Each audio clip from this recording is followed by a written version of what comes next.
Hello, in front of me I've got Samsung Galaxy A20s.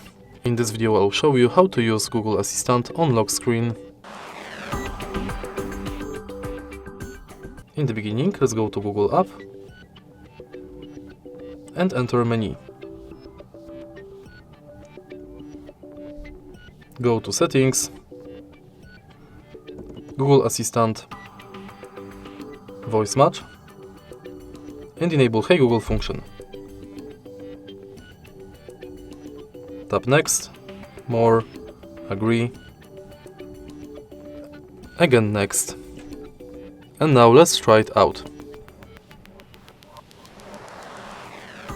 Hey Google. Now we are sure it's working, let's go back and enter lock screen.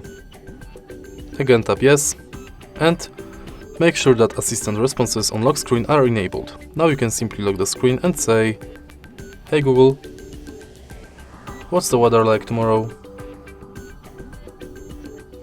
It'll be partly cloudy, with a high of 47 and a low of 33. And that's basically it. If you find this video helpful, please leave like, comment and subscribe.